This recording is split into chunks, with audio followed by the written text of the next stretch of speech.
Here is a chapter from the book Mary Poppins Comes Back by P.L. Travers, an Englishwoman whose books have been enjoyed by young readers for many years. Mary Poppins is a most remarkable person. She is the governess of the Banks family, and she takes care of the 5 Banks children: Jane, Michael, the twins John and Barbara, and the baby Annabel. On this particular day, Mary Poppins and the children visit an unfamiliar part of the park, meet an amazing balloon lady, and have an impossibly exciting adventure. From Mary Poppins Comes Back, Balloons and Balloons by P.L. Travers. "I wonder, Mary Poppins," said Mrs. Banks, hurrying into the nursery one morning, "if you will have time to do some shopping for me." And she gave Mary Poppins a sweet, nervous smile, as though she were uncertain what the answer would be. Mary Poppins turned from the fire where she was airing Annabel's clothes. "I might," she remarked, not very encouragingly. "Oh, I see," said Mrs. Banks, and she looked more nervous than ever. "Or again, I might not," continued Mary Poppins, busily shaking out a woolen jacket and hanging it over the fire guard. "Well, in case you did have time, here is the list and here is a pound note, and if there is any change left over you may spend it." Mrs. Banks put the money on the chest of drawers. Mary Poppins said nothing, she just sniffed. "Oh," said Mrs. Banks, suddenly remembering something, "and the twins must walk today, Mary Poppins. Roberts and I sat down on the perambulator this morning. He mistook it for an armchair, so it will have to be mended. Can you manage without it and carry Annabel?" Mary Poppins opened her mouth and closed it again with a snap. "I," she remarked tartly, "can manage anything, and more if I choose." I know," said Mrs. Banks, edging towards the door. "You are a treasure, a perfect treasure, an absolutely wonderful and altogether suitable Her voice died away as she hurried down the stairs. And yet, I sometimes wish she wasn't," Mrs. Banks remarked to her great-grandmother's portrait as she dusted the drawing-room. "She makes me feel small and silly, as though I were a little girl again. And I'm not." Mrs. Banks tossed her head and flicked a speck of dust from the spotted cow on the mantelpiece. "I'm a very important person, and the mother of 5 children. She forgets that." And she went on with her work, thinking out all the things she would like to say to Mary Poppins, but knowing all the time that never would she dare. Mary Poppins put the list and the pound note into her bag, and in no time she had pinned on her hat and was hurrying out of the house, with Annabel in her arms, and Jane and Michael each holding the hand of a twin, following as quickly as they could. "Best foot forward, please," she remarked, turning sternly upon them.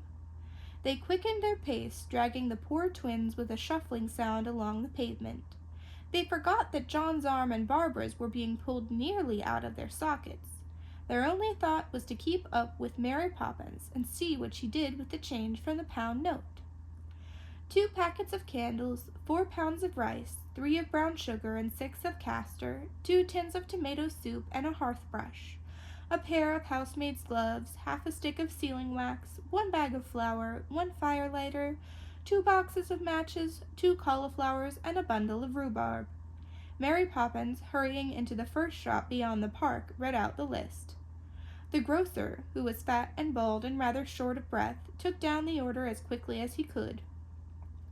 1 bag of housemaid's gloves, he wrote, nervously licking the wrong end of his blunt little pencil. "Flour, I said," Mary Poppins reminded him tartly. The grocer blushed as red as a mulberry. "Oh, I'm sorry, no offense meant, I'm sure. Lovely day, isn't it? Yes, my mistake. 1 bag of flour." He hurriedly scribbled it down and added, 2 boxes of hearth brushes. "Matches," snapped Mary Poppins. The grocer's hand trembled on his pad. "Oh, of course, it must be the pencil. It seems to write all the wrong things. I must get a new one. Matches, of course. And then you said—" He looked up nervously and then down again at his little stub of pencil. Mary Poppins unfolded the list, read it out again in an angry, impatient voice. "Sorry," said the grocer as she came to the end, "but rhubarb's off. Would damson do?" "Certainly not. A packet of tapioca." Oh no, Mary Poppins, not tapioca. We had that last week, Michael reminded her. She glanced at him and then at the grocer, and by the look in her eye they both knew that there was no hope. Tapioca it would be. The grocer, blushing redder than ever, went away to get it. There won't be any change left if she goes on like this, said Jane, watching the pile of groceries being heaped upon the counter. She might have enough left over for a bag of acid drops, but that's all, Michael said mournfully, as Mary Poppins took the pound note out of her bag. Thank you, she said, as the grocer handed her the change. Thank you, he remarked politely, leaning his arms on the counter. He smiled at her in a manner that was meant to be pleasant, and continued, Keeps nice and fine, doesn't it? He spoke proudly as though he himself had complete charge of the weather and had made it fine for her on purpose. We want rain, said Mary Poppins, snapping her mouth and her handbag at the same time. That's right, said the grocer hurriedly, trying not to offend her. Rain's always pleasant. Never, retorted Mary Poppins, tossing Annabel into a more comfortable position on her arm. The grocer's face fell. Nothing he said was right. I hope, he remarked, opening the door courteously for Mary Poppins, that we shall be favored with your further custom, madam. Good day. Mary Poppins swept out. The grocer sighed. Here, he said, scrabbling hurriedly in a box near the door. Take these. I meant no harm, truly I didn't. I only wanted to oblige. Jane and Michael held out their hands. The grocer slipped 3 chocolate drops into Michael's and 2 into Jane's. One for each of you, one for the 2 little ones, and one for, he nodded towards Mary Poppins' retreating figure, her. They thanked the grocer and hurried after Mary Poppins, munching their chocolate drops. What's that you're eating? She demanded, looking at the dark rim round Michael's mouth. Chocolates. The grocer gave us each one, and one for you. He held out the last drop. It was very sticky. Like his impudence, said Mary Poppins, but she took the chocolate drop and ate it in 2 bites as though she thoroughly enjoyed it.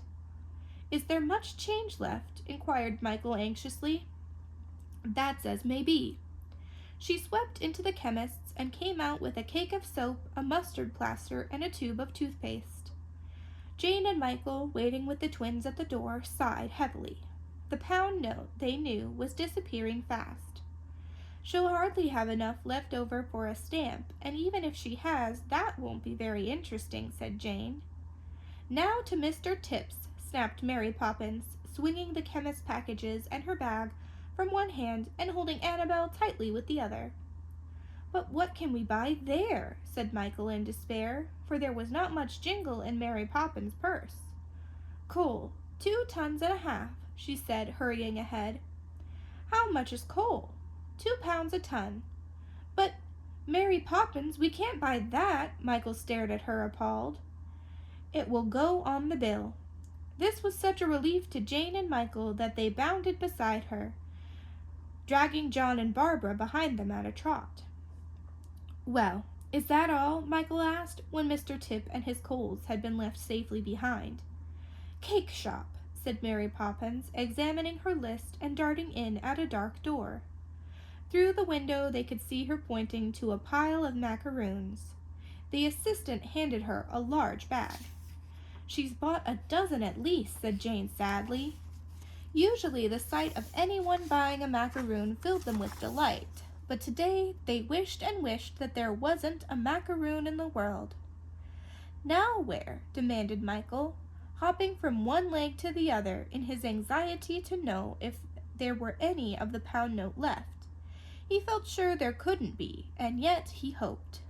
Home, said Mary Poppins. Their faces fell. There was no change after all, not even a penny, or Mary Poppins would surely have spent it.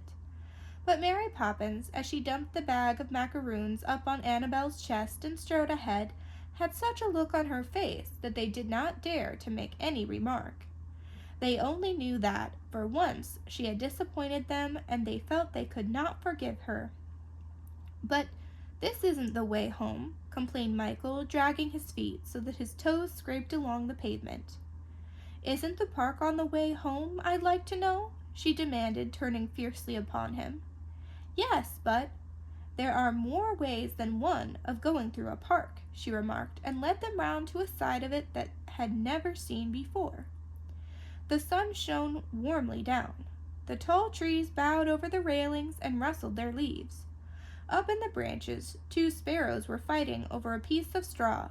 A squirrel hopped along the stone balustrade and sat upon his hindquarters asking for nuts.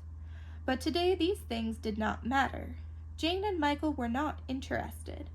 All they could think of was the fact that Mary Poppins had spent the whole pound note on unimportant things and had kept nothing over. Tired and disappointed, they trailed after her toward the gates. Over the entrance, a new one they had never seen before, spread a tall stone arch, splendidly carved with a lion and a unicorn. And beneath the arch sat an old woman, her face as gray as the stone itself and as withered and wrinkled as a walnut. On her little old knees she held a tray piled up with what looked like small colored strips of rubber, and above her head, tied firmly to the park railings, a cluster of bright balloons bobbed and bounced and bounded. "Balloons, balloons!" shouted Jane, and loosening her hand from John's sticky fingers, she ran towards the old woman. Michael bounded after her, leaving Barbara alone and lost in the middle of the pavement. "Well, my dearie ducks," said the balloon woman in an old, cracked voice, "which will you have? Take your choice, and take your time." She leant forward and shook her tray in front of them. "We only came to look," Jane explained. "We've got no money."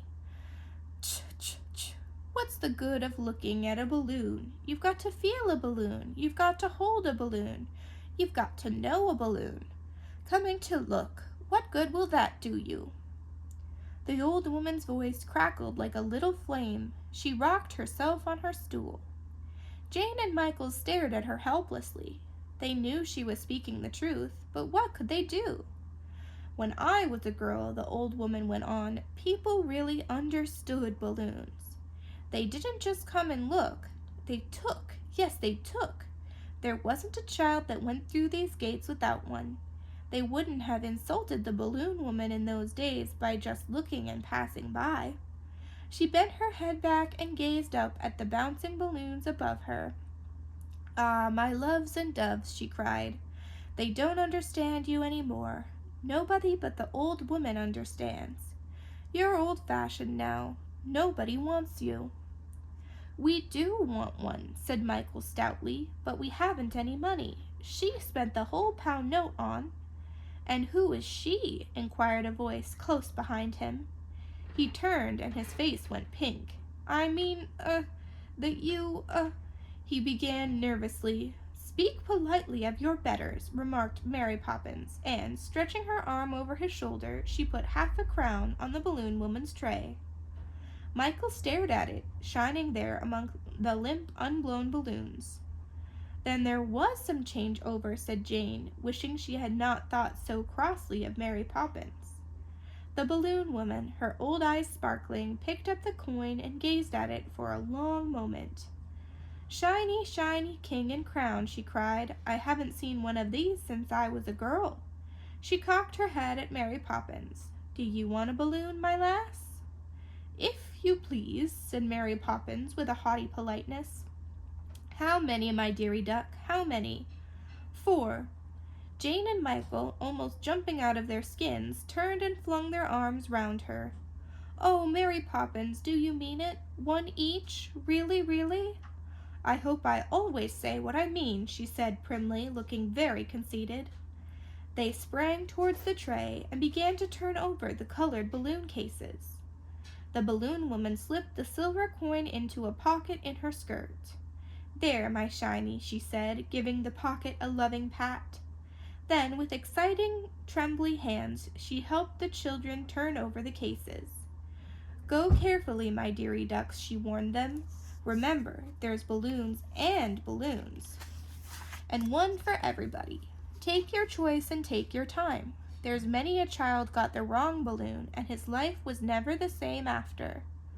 "I'll have this one," said Michael, choosing a yellow one with red markings. Well, let me blow it up, and you can see if it's the right one, said the balloon woman. She took it from him and with one gigantic puff blew it up. Zip! There it was. You would hardly think such a tiny person could have so much breath in her body. The yellow balloon, neatly marked with red, bobbed at the end of its string. But I say, said Michael, staring, it's got my name on it.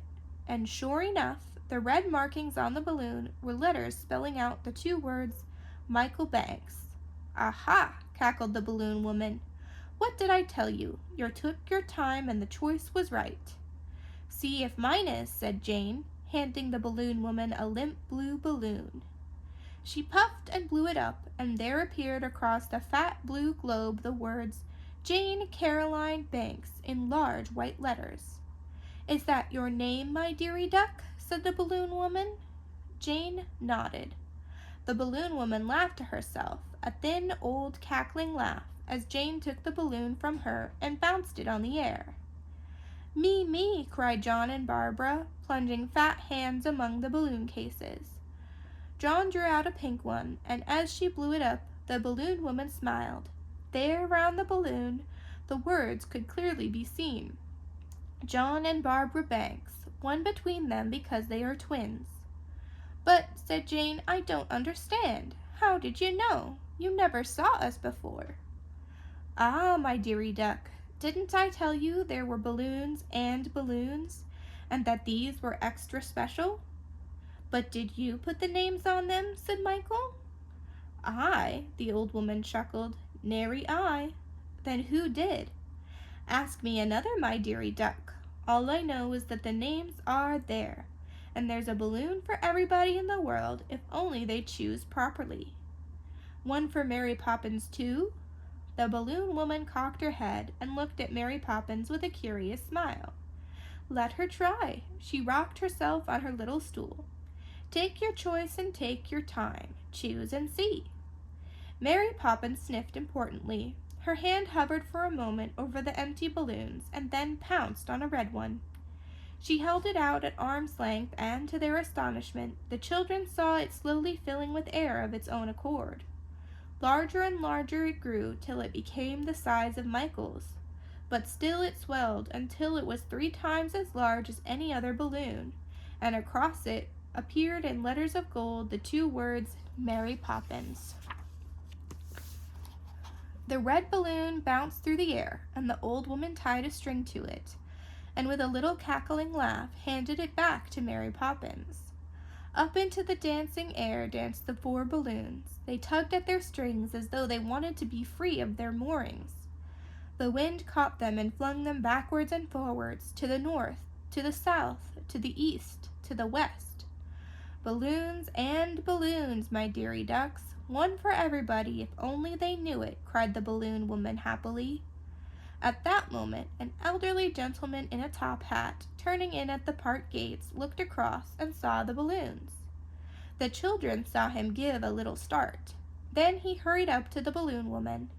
How much? He said, jingling his money in his pocket. 7 pence halfpenny. Take your choice and take your time. He took a brown one, and the balloon woman blew it up. The words, The Honorable William Wetherill Wilkins, appeared on it in green letters. Good gracious, said the elderly gentleman. Good gracious, that's my name. You choose well, my dearie duck. Balloons and balloons, said the old woman. The elderly gentleman stared at his balloon as it tugged at its string. Extraordinary, he said, and blew his nose with a trumpeting sound. 40 years ago, when I was a boy, I tried to buy a balloon here, but they wouldn't let me. Said they couldn't afford it. 40 years, and it's been waiting for me all this time. Most extraordinary. And he hurried away, bumping into the arch because his eyes were fixed on the balloon. The children saw him giving little excited leaps in the air as he went. Look at him, cried Michael, as the elderly gentleman bobbed higher and higher. But at that moment, his own balloon began pulling at the string, and he felt himself lifted off his feet. Hello, hello! How funny! Mine's doing it too. Balloons and balloons, my dearie duck, said the balloon woman, and broke into her cackling laugh as the twins, both holding their balloon by its single string, bounced off the ground. I'm going, shrieked Jane as she too was borne upwards. Home, please, said Mary Poppins.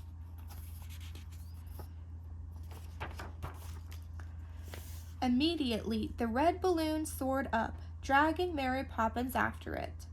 Up and down she bounced with Annabel and the parcels in her arms. Through the gates and above the path the red balloon bore Mary Poppins, her hat very straight, her hair very tidy, and her feet as trimly walking the air as they usually walked the earth. Jane and Michael and the twins, tugged jerkily up and down by their balloons, followed her.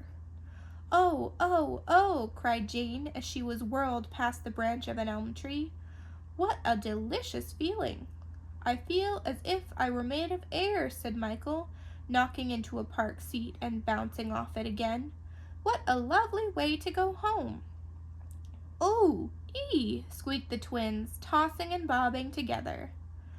"Best foot forward, please, and don't dawdle," said Mary Poppins, looking fiercely over her shoulder for all the world as if they were walking sedately on the ground, instead of being tugged through the air. Past the park keeper's house they went, and down the lime walk. The elderly gentleman was there, bouncing along ahead of them. Michael turned for a moment and looked behind him. "Look, Jane, look! Everybody's got one." She turned. In the distance, a group of people, all carrying balloons, were being jerked up and down in the air. "The ice cream man has bought one," she cried, staring and just missing a statue. "Yes, and the sweep, and there, do you see, is Miss Lark." Across the lawn a familiar figure came bouncing, hatted and gloved, and holding a balloon bearing the name Lucinda Emily Lark. She bobbed across the elm walk, looking very pleased and dignified, and disappeared round the edge of a fountain. By this time the park was filling with people, and every one of them had a balloon with a name on it, and everyone was bouncing in the air. "Heave-ho there! Room for the Admiral! Where's my port? Heave-ho!" shouted a huge nautical voice, as Admiral and Mrs. Boom went rolling through the air. They held the string of a large white balloon with their name on it in blue letters. "Masts and mizens, cockles and shrimps, haul away, my hearties!" roared Admiral Boom, carefully avoiding a large oak tree. The crowd of balloons and people grew thicker. There was hardly a patch of air in the park that was not rainbowy with balloons. Jane and Michael could see Mary Poppins threading her way primly among them, and they too hurried through the throng, with John and Barbara bobbing at their heels. Oh dear, my balloon won't bounce me. I must have chosen the wrong one," said a voice at Jane's elbow. An old-fashioned lady with a quill in her hat and a feather boa round her neck was standing on the path just below Jane. At her feet lay a purple balloon across which was written in letters of gold, "The Prime Minister." "What shall I do?" she cried. "The old woman at the gate said, 'Take your choice and take your time, my dearie duck,' and I did. But I've got the wrong one. I'm not the Prime Minister." "Excuse me, but I am," said a voice at her side, as a tall man, very elegantly dressed, and carrying a rolled umbrella, stepped up to her. The lady turned. "Oh, then this is your balloon. Let me see if you've got mine." The Prime Minister, whose balloon was not bouncing him at all, showed it to her.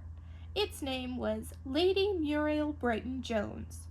"Yes, you have. We've got mixed," she cried, and handing the Prime Minister his balloon, she seized her own. Presently they were off the ground and flying among the trees, talking as they went. "Are you married?" Jane and Michael heard Lady Muriel ask, and the Prime Minister answered, "No, I can't find the right sort of middle-aged lady. Not too young and not too old, and rather jolly because I'm so serious myself." "Would I do?" said Lady Muriel Brighton Jones. "I enjoy myself quite a lot." "Yes, I think you'd do very nicely," said the Prime Minister, and hand in hand they joined the tossing throng. By this time the park was really rather crowded. Jane and Michael, bobbing across the lawns after Mary Poppins, constantly bumped into other bouncing figures who had bought balloons from the balloon woman.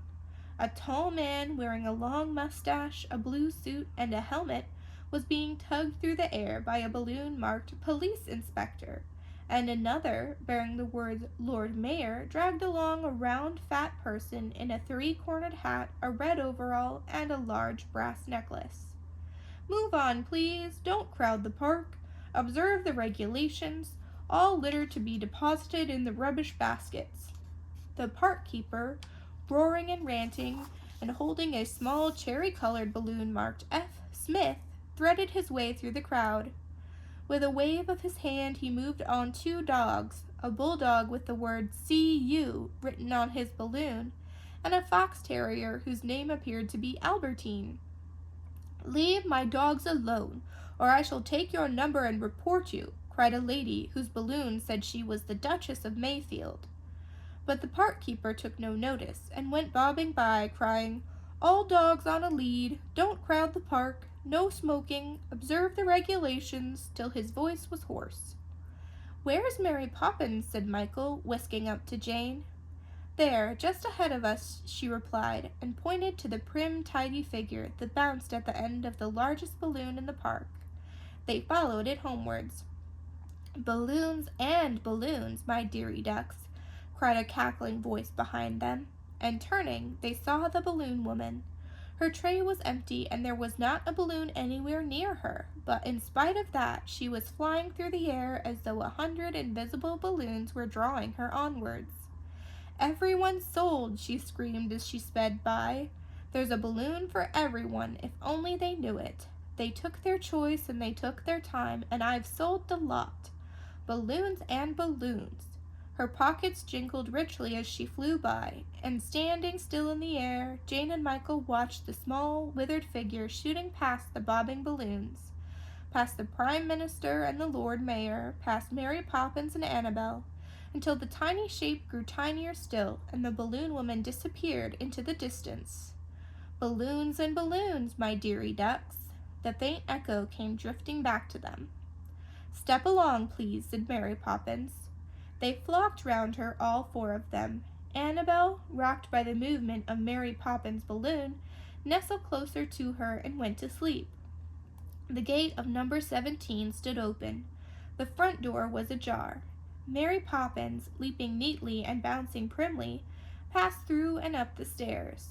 The children followed, jumping and bobbing, and when they reached the nursery door, their 4 pairs of feet clattered noisily to the ground. Mary Poppins floated down and landed without a sound. "Oh, what a lovely afternoon," said Jane, rushing to fling her arms round Mary Poppins. "Well, that's more than you are at this moment. Brush your hair, please. I don't care for scarecrows," Mary Poppins said tartly. "I feel like a balloon myself," said Michael joyfully, "all airy-fairy free." "I'd be sorry for the fairy that looked like you," said Mary Poppins. "Go and wash your hands. You're no better than a sweep." When they came back clean and tidy, the 4 balloons were resting against the ceiling, their strings firmly moored behind the picture over the mantelpiece. Michael gazed up at them, his own yellow one, Jane's blue, the twins' pink, and Mary Poppins' red. They were very still. No breath of wind moved them. Light and bright, steady and still, they leaned against the ceiling. "I wonder," said Michael softly, half to himself. "You wonder what?" said Mary Poppins, sorting out her parcels. "I wonder if it would all have happened if you hadn't been with us." Mary Poppins sniffed. "I shouldn't wonder if you didn't wonder much too much," she replied. And with that, Michael had to be content.